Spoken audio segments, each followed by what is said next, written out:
For interviews on educational technology and for a list of our educational technology workshops, please visit www.edtechlive.com. And for discounted Dell computers, please visit our sponsor, www.k12computers.com. Yeah, and that's what we push. Young people are creators, producers, and participants. And if you're talking to a teacher or a youth worker, I don't care what youth professional you are, that's your goal anyway. But they're already doing it, so it comes back to those steering techniques rather than the kind of, look, if you create a framework and a project with set outcomes and aims, it's not going to work anymore because you have to be fluid, because they'll mash it up and remix it, and they'll bring something to it you never even thought of. So just be fluid with it, The opening line of Media Snackers is that the world has changed and it's not turning back. And we keep saying that because people do get the first part, but it really pisses them off the second part because they got to go with it. That's the opening line of every speech I give. And that bit really pisses you off, and I know because I was there. We were all there. We always continue to have to learn. A guy who used to work for the BBC and now works for Channel 4, who heads up their educational strategy, was talking about what he's looking for in new graduates. Who would he employ and what skills would they have? And he was saying, I'm looking for someone who is networked up, both online and offline, and knows how to do that. Because for me, those are transferable skills. Plus, they bring to them an audience, or bring with them an audience that we need to utilize. But it's interesting, it's now coming up in discussion in terms of employment thoughts. Hi, this is Steve Hargadon, and it's EdTech Live on Thursday, July 19th. And today my guest is DK from Media Snackers. Welcome, DK. Thank you, Steve. It's a pleasure to be here. I'm really glad that you could make this. Can you tell me what Media Snackers does? Yeah, certainly. Media Snackers was born pretty much a bit over a year ago now, and born with a simple premise to look at how young people across the globe consume and create the media in all its kind of new media forms in that regards. And to pay the rent, we deliver training now, both to young people but also to adults as well. And the adult sector, in terms of our delivery of our training, is really the biggest sector for us. We deliver pretty much over 85% of all our training goes to adults rather than to young people. So why do people need training? That's a killer question, isn't it? Because they don't understand that the world has changed. Although they understand the world has changed, but what they don't understand is not turning back, and it's continuing to change. And we as adults, when we grow up, in a sense, we forget how kind of fluid life can be. When we're younger, we just go with the flow and we adopt and we adapt, and kind of when we get older and not stuck in our ways, but certainly when we get into a groove, that's pretty much what we're in, a groove, and we're not as open as we were when we were young to kind of adopt new ways of thinking, new ways of doing, and new ways of playing as well, which is what we do with Media Snackers. When we do our training, we just create that place to play, and we forget as adults that that's how we learn. We need to play, and that's really important for us. So in terms of why there is a need for training, new media and technology, as anybody knows, the pace of change around those areas are so huge in a sense, and it's not generational anymore. It happens every kind of couple of years. New things are on the market. In the last 5-10 years, you just got to look at the online kind of platforms that have sprung up, the new digital technologies, the conversions technologies that make it all knit nicely together. No other generation could have ever claimed to have a global voice instantly than this one, and that's basically why more adults than young people now need this training. We've had to resort to old school, to analog technology. Sometimes you do, man. Sometimes that's frustrating, isn't it? Well, you've got so much of importance to say that I just would hate for somebody to not listen to the podcast because it was difficult to hear your voice. Oh, thank you, man. So you said that the world has changed. Just how significant is that change? Okay, in the area of new media and technology, I think it's huge.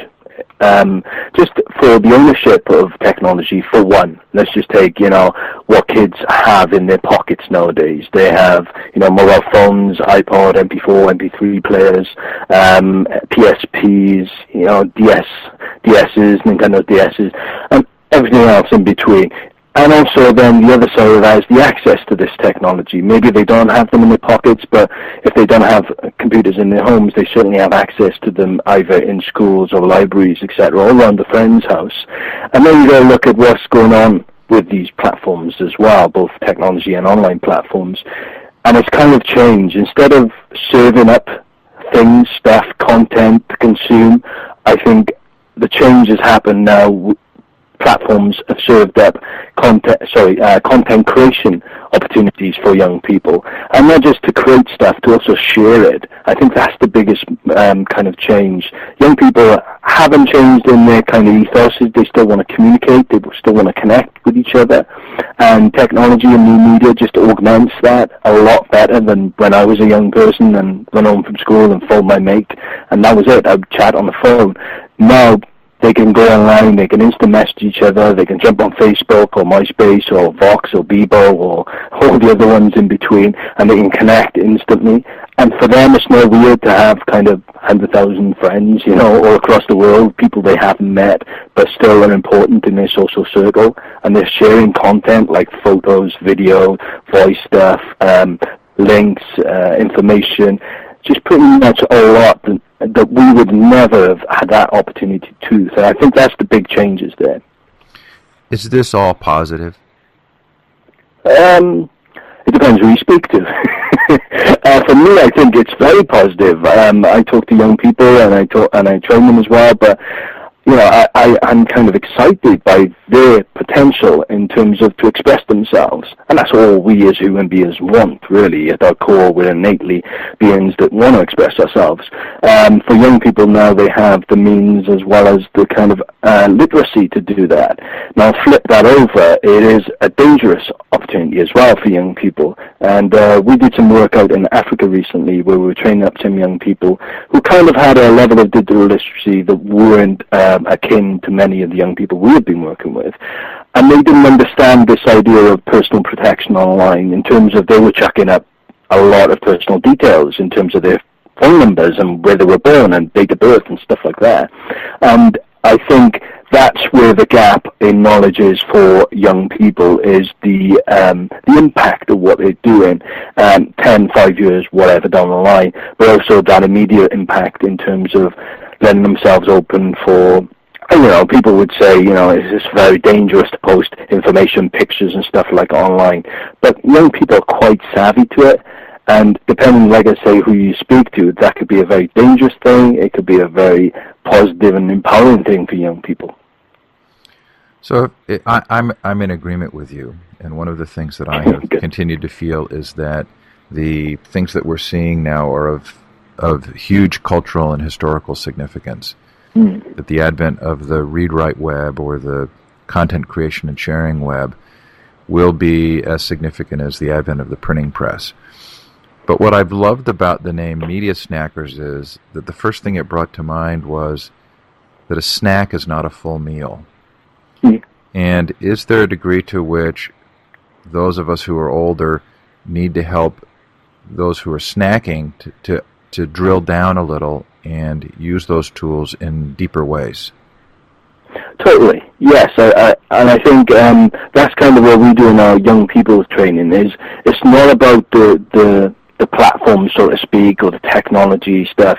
It's more about steering young people to kind of consider the impact and implications of what they're doing. And it's almost as simple as if you give a young person a button, they'll press it. If you give a group of adults a button, they'll ask what's it for before they press it. Young people will just run away with stuff, they'll have a go, they'll make mistakes, and that's a great attitude, I think, in terms of learning. That's a great attitude to have, and we kind of get out of that attitude when we grow up and we forget to play. In terms of then kind of drilling that down for young people, it's about, like I say, steering them and showing them the implications, but also showing them the breadth of stuff that you can do with this new media and technology. Yeah, it's cool to post some photos on Flickr, But what if you then try to share them as part of a group, or create a maybe online story in terms of your Flickr accounts and stuff like that, or start to link in other groups and start to comment on other people's Flickr's photos and trying to, link them into your stuff. That for me is what we do and we need to do. But in terms of our known media snackers, yeah, we are kind of, I think all of us in terms of Web 2.0, we are kind of following the digital breadcrumbs and clicking through the stuff and snacking on lots of different things. But a snack is kind of sometimes very wholesome if you're having lots of different snacks, and your palate gets a lot more kind of open to stuff, I think. So if you just extend that metaphor further, I think, yeah, you can say a snack will leave you half empty in a sense, but it depends how much you're snacking, isn't it? And on what. Yeah, I didn't actually think that the connotation was in any way negative, but I thought it allowed for sort of a rich parallel with the times when you want to help somebody who's been snacking discover the value of a full meal.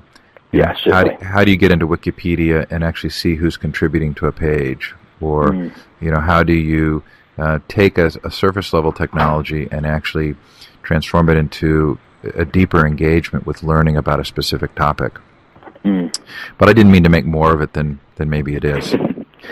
So the content creation and sharing, how do you think these are going to change formal learning? Well, it's really interesting because, we're talking to now teachers and we're delivering training to them, and in terms of their learning as professionals now, take the students out of this equation, but for them as teachers who are newly graduated, we did some training with some new graduate just this week, and we opened their eyes just to simple stuff like Wikis and RSS feeds, and the utilization of them in terms of professional development. Yeah, simple stuff, really, for us in that regard. We've been flirting with this stuff for a while. For many of them, that they kind of knew it existed, but they didn't know the application of such tools, And for them, a big thing is that it's free, and it actually makes their life easier, quicker, faster, sexier, whatever. So in terms of their learning, I think it's just showing them the capacity of this stuff, and then hopefully they'll use that in their teaching and delivery to young people with the excitement, hopefully, that they've got from us and their adaptation and adoption. And they'll probably do something that we would have never thought of because we're not in those situations. So it's allowing people just to have, again, back to the metaphor, but allowing people to have that play-in time. But then hopefully in their minds they'll make the connection to actually the application of this stuff.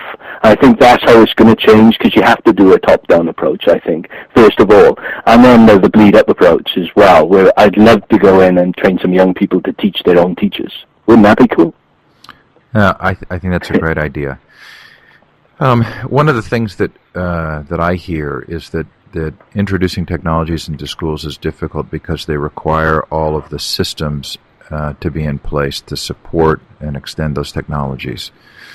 So if there are some barriers to bringing these technologies into the classroom, are they going to be widely used outside of the classroom for learning experiences, and how will that impact schools?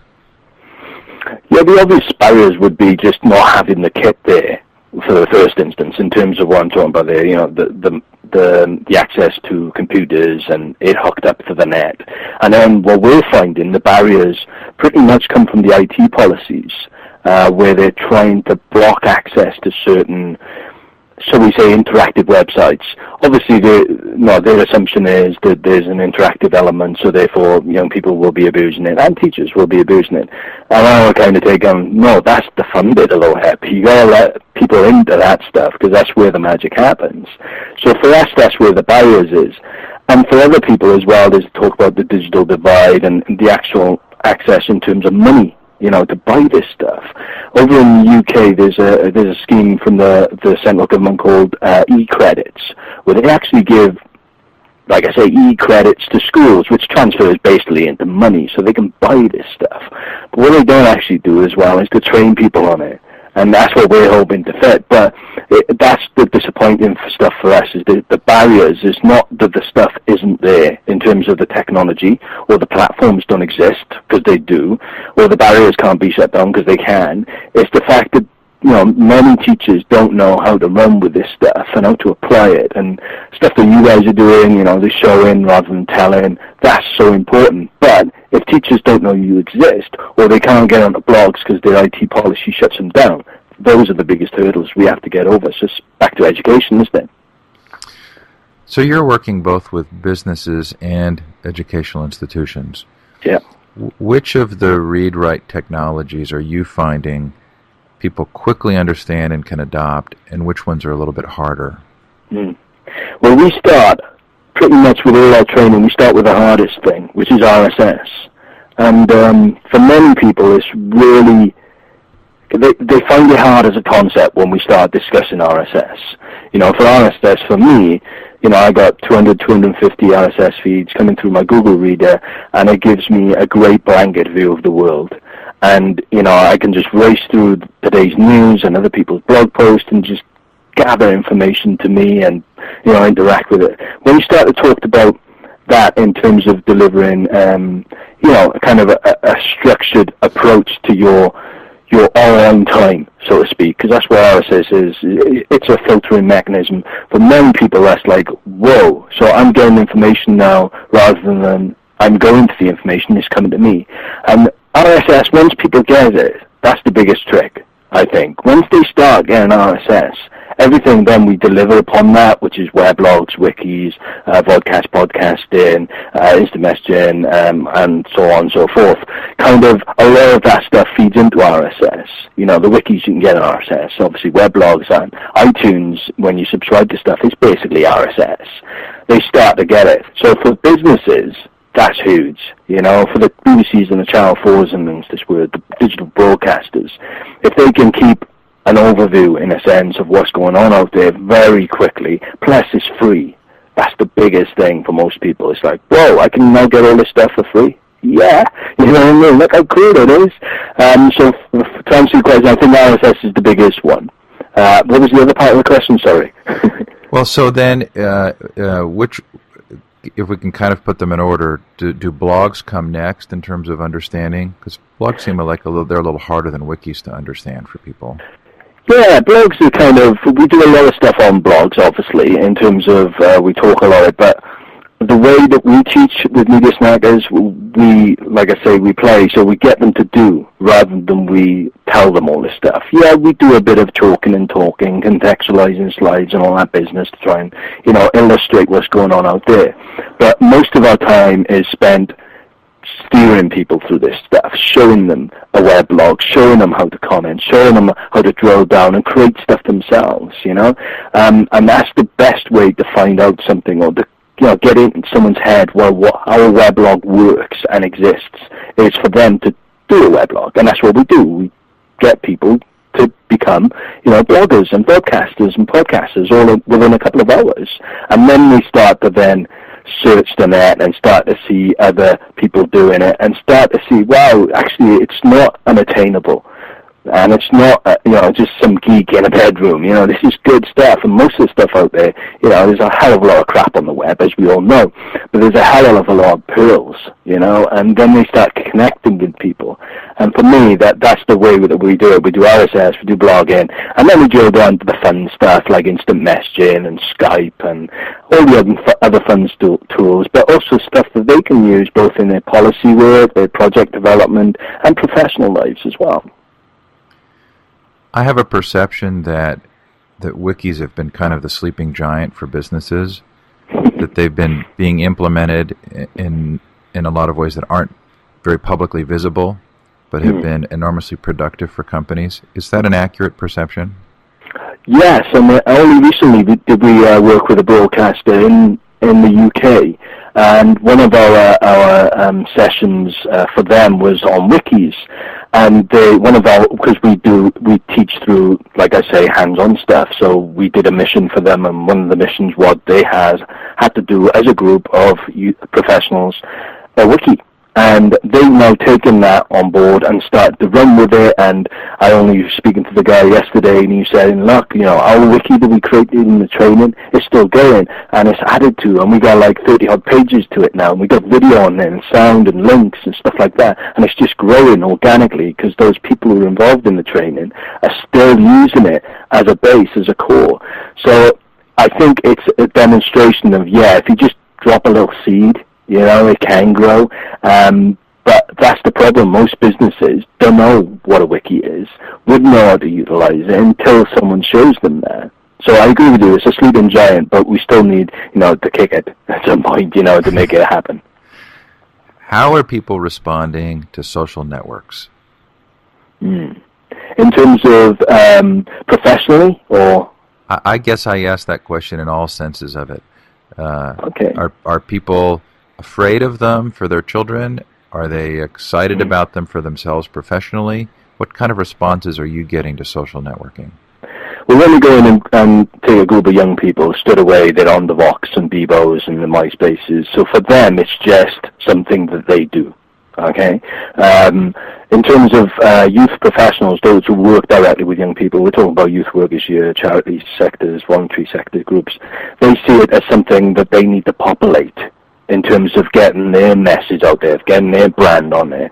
In terms of business, it's kind of a sideways glance. They know it exists, and many businesses then try to copy it or model it into some way, and we're all saying, don't do it. There's too many social networks and sites out there at the moment, and kids are getting probably social network fatigue. That's why Facebook has suddenly seen a huge growth, because it's actually gone back to the person. Now, Facebook is very personable, whereas MySpace, you can be anything. You can be a band, you can be a brand, or you can be a bug. It doesn't matter, So it's very different, but actually adults kind of take...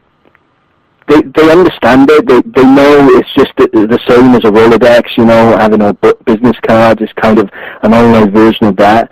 But what they don't get then is how to manage it, because it's an investment, the social network, and a good one anyway. You got to invest time into it. You got to keep it managed in a sense. You got comments coming in, new friends requests. It's not something you can just tap into and then leave for a couple of months. It'll just die. So for adults, it's that understanding of it. It's something that's very live, and that's what Web 2.0 is, something very live. You got to be immersed in it rather than just dip in, dip out, I think. Do you actively use a social network?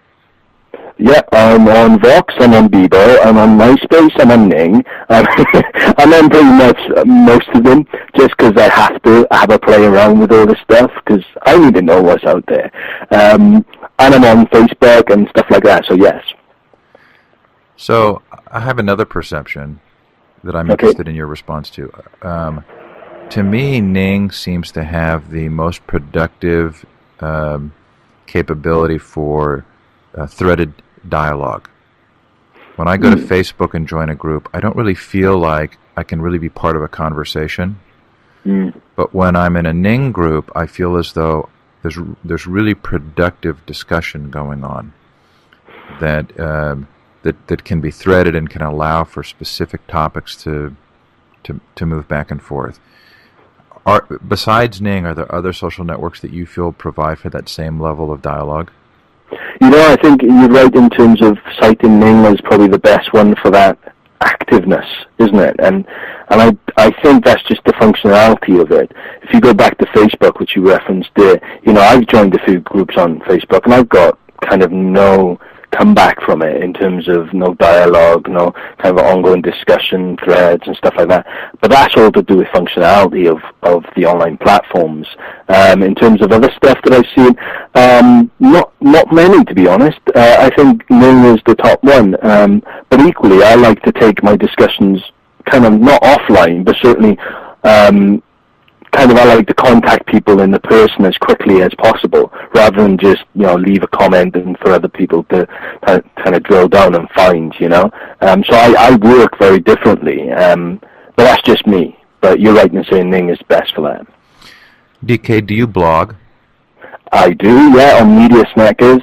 There's a very active blog that we kind of throw out a post, if not once a day, every other day. And I've been blogging for about, before that, For about 4 or 5 years. I used to blog on a photography site, and then I moved over on my first business. I started to blog heavily on that, and now I've got Media Snackers, and we blog on that. So that kind of leads to a good question, which is, how did you get started in all of this? Well, my whole background is, my educational background is in communications and media. That's kind of what my degree is in, and what I was really interested in academically. And then when I started to work professionally, I started working in kind of leisure because I always liked sports.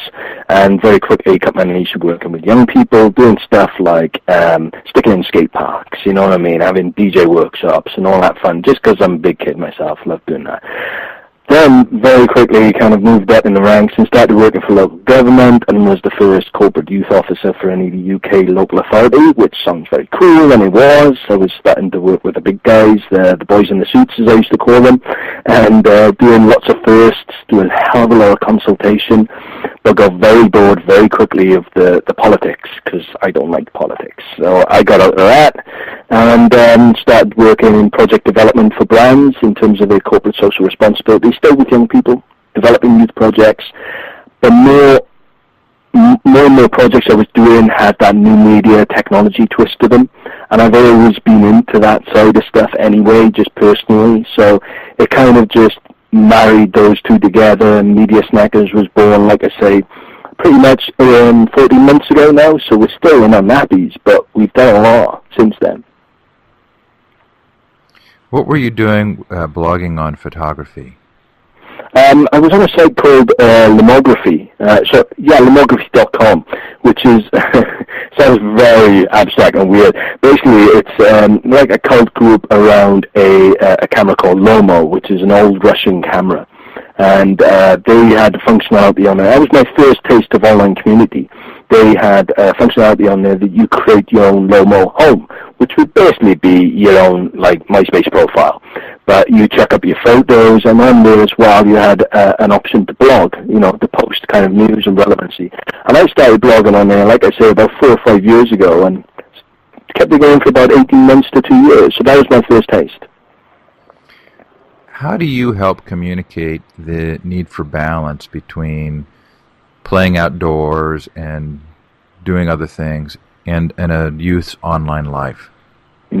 That's very important, obviously. In terms of what we do when we train young people, we're very much like, you know, when you're blogging, when you're doing broadcasting, you know, do it in terms of going out there at an event, for example. Like the last one we did with young people was at a children's media conference. So we took a group of 7 young people never met before. We trained them up to become what we call digital journalists, which basically means they'd be blogging it as well as broadcasting it.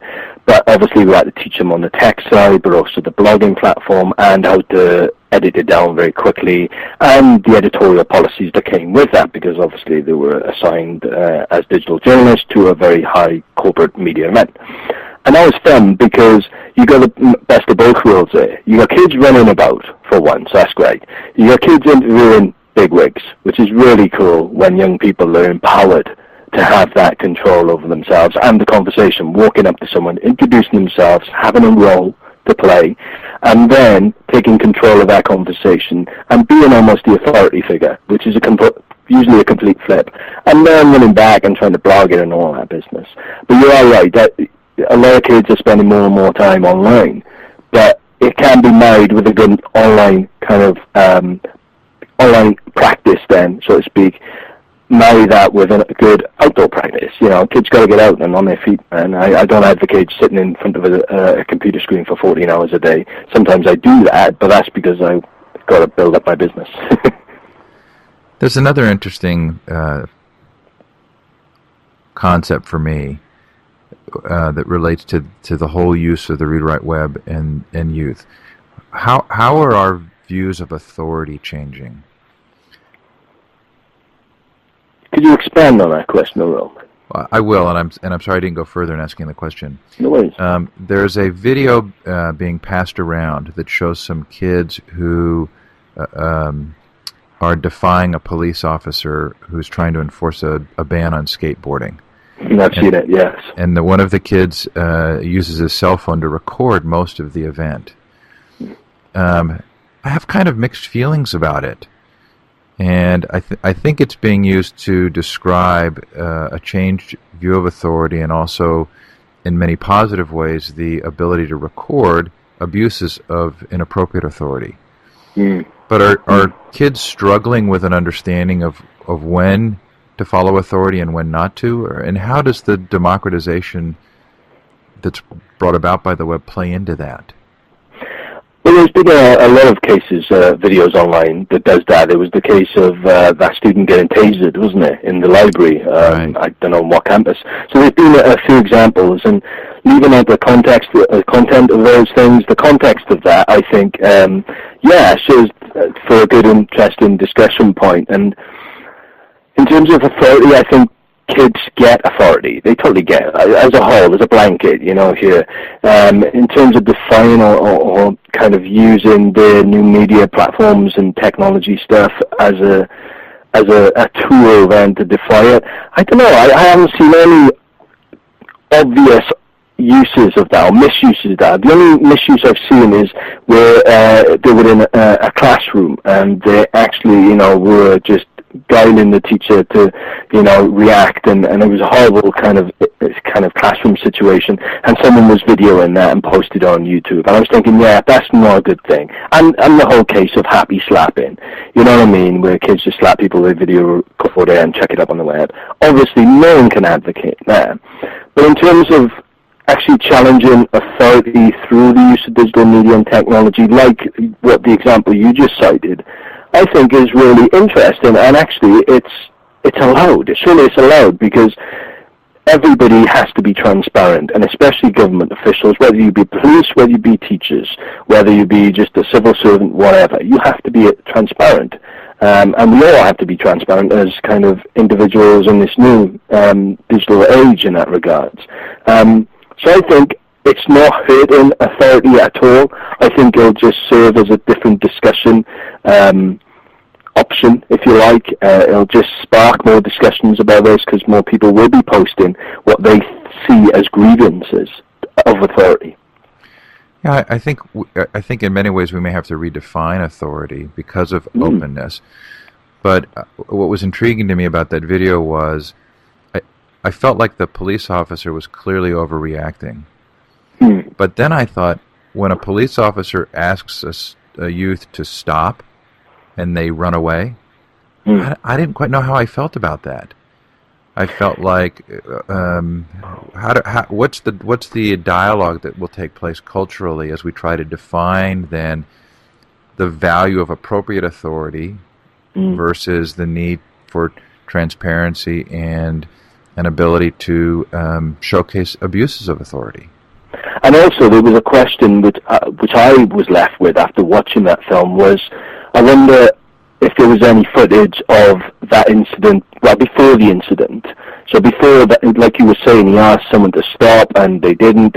We saw the kid running away. But what happened just before? And I think that's what digital technology and, checking stuff on YouTube, in terms of where you start the story from, might change the meaning. Like, we never saw that kid might have been in the face of that cop. You don't know, do you? I don't think he was, but that aside, we don't know the whole story. So that's the danger as well of, posting videos, unless it has a whole kind of context to it. We might miss the meanings, and we might be left with kind of, a bit of taste in our mouth, but not knowing the full implications of what really went down there. Yeah, which is very interesting that you say that, because I agree, and it was certainly much longer footage than you would ever get on any kind of a newscast. Yeah. Which is part of what made it so intriguing, was that you could actually, along with the Taser one, that there was so much footage to watch. And the narrative was kind of, I don't know, elongated, so to speak, but that, like you said, it heightened it almost, and maybe that's the problem, it heightened it too much. We're not used to stuff like that. I don't see it as a problem, but maybe that's a different kind of, a different thing happening out there. How do you feel about the digital divide? Is it exacerbated by the prolific and ubiquitous use of these technologies? Are there youth who are going to be left behind? I don't think so. I'm going to get rather than figures here. Just through my own experience, there are always going to be groups of society who are not going to dig this stuff. And we're not talking age here. We're just talking personalities, I think. We had a teacher this week who, we asked the teachers when we took them, these are newly graduated, who had Facebook, who had MySpace. Most of them did. There was only one teacher there who didn't touch the stuff because she just didn't like it. And I'm saying to her, that's cool. You're not going to like this stuff. But there's also then, like, what you're kind of pointing at is there could be a danger with that if we've got a strategy or pedagogical shift into embracing this online world, so to speak, and everything in between. Our people, through just their own personality and their own, liberated choices, are going to be left behind because of that. And I'm also seeing a lot of kids kind of using online spaces to inform their offline activities. In terms of MySpace is just a huge thing to disseminate what concerts they're going to next and stuff like that. We're talking music concerts and stuff like that, and also skating, kind of regardless, and surfing stuff as well. I'm seeing a lot of communities using MySpace and other kind of online communities as a means to kind of play out their offline meeting kind of curriculum, so to speak, and schedules. The digital divide exists certainly in terms of social economic digital divides, but again, it's back to who you speak to. If you speak to the government, there's always they'll play it down. The gap is closing between the tops, the haves, and the have-nots. But then you speak to social workers, and you hear a different story. So it's one definitely to watch, and is not a credible answer, but we have to, as media educators, understand that there's a question to be asked, and there are going to be individuals who, don't want to get down with this stuff, and if they don't, that's their right, and what else can we offer them? And also, there are going to be individuals who don't have access to this stuff, through whatever reason, be it social, economic, whatever. Again, we have to understand or have at least systems and policies and practices in place to help them if they want. Are there any trends right now that you're actively following that you think are going to become the next big story in terms of these technologies? I think mobile media, so to speak. The BBC have got this not underground, but it's a strategy that's not formed into a policy, so to say. So it's not written anywhere. But I know a lot of BBC personnel, and they're talking about the creation of martini media. I don't know if you've ever heard this phrase before. A martini, you probably know, is a drink. And if you don't know, it was a brand of drink that had an advertising kind of tagline of anytime, any place, anywhere. But the BBCs are using it as a kind of mashup, if you like, a martini media, meaning we have to now create media that people can access anytime, any place, anywhere. And that's because people now have the technology to, but also they want to. There's new statistics that are always coming up online about how many hours we are now watching, we as a species, not talking about age there, but we are watching shows online. And it's like, you look at the Ofcom is a big media regulation to do a lot of research in the UK. In the UK alone, the 16 to 24 age bracket, 38% are now watching shows on their personal computers. Now that's a really interesting stat, only because a couple of years ago that question didn't exist. And also already it's up to 38%. So you're kind of seeing a movement away from the kind of idiot box in the room, you know what I mean, the TV, the static, the very passive kind of medium, to a very interactive, push the red button, go interactive and all that business, but a very movable media content landscape, if you like. And I think that's the big change in the last couple of years. It's just starting. I feel it's just starting, and it doesn't have a tipping point, I don't see, yet. So so it'll kind of grow and grow as more and more phones do a lot more things. Just take the iPhone, and in a couple of years, all your phones will look like the iPhone, or at least have the functionality and user interface of it. I had a hard time really buying into the idea of the cell phone being used actively in the classroom, but I don't have any difficulty in imagining the iPhone being used actively in the classroom. Why? I think it's because of the accessibility of the web on a device like that, where it can actually take place of the personal computer for doing research or interacting, whereas sending a text message to get the definition of a word just didn't seem to me to be a compelling use in a classroom. But actually having a portable device that has 90% of the functionality of a PC or a web browser seems to me that really holds a lot of promise. And also you got stuff like the Nokia N series. I don't know if you've seen these bad boys, but they're GPS up. They got GPS installed in them, so there's a lot of stuff you can do with that. They got 5-megapixel cameras. I'm not associated with Nokia, by the way. I'm not getting this as a head. But they got a lot more stuff now you can do on your mobile. You can take a photo and upload it directly to Flickr and geotag it while you're at it. Wow. You couldn't do that a couple of years ago, and that's what I was talking about at the beginning, the pace of change. So I think mobile media is going to kind of, I don't know, it hasn't exploded and it won't explode, but it'll certainly pick up a pace as more and more people see the use of stuff or what they could use it for. DK, any final words on education and the new media? I think the educational kind of world is starting, I think, to wake up, and I don't mean that disparagingly to any teachers out there who are already doing fantastic work in new media and technology. And also, I've got to caveat that with new media and technologies just augments what you're doing. It shouldn't really replace it. It's just another way of doing it. It'll probably do it better, quicker, faster, whatever, sexier and stuff. But I think they're just starting to wake up to the potential of what's out there.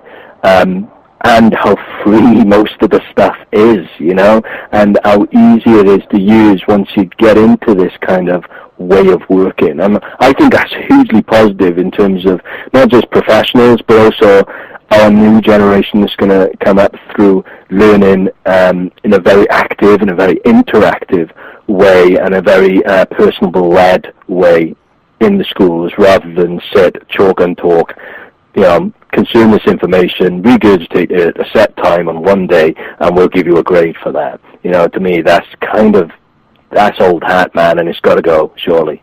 But that's just me. That's a great way to end. Thank you. DK, thanks for your time. Thank you for having me. Really appreciate it.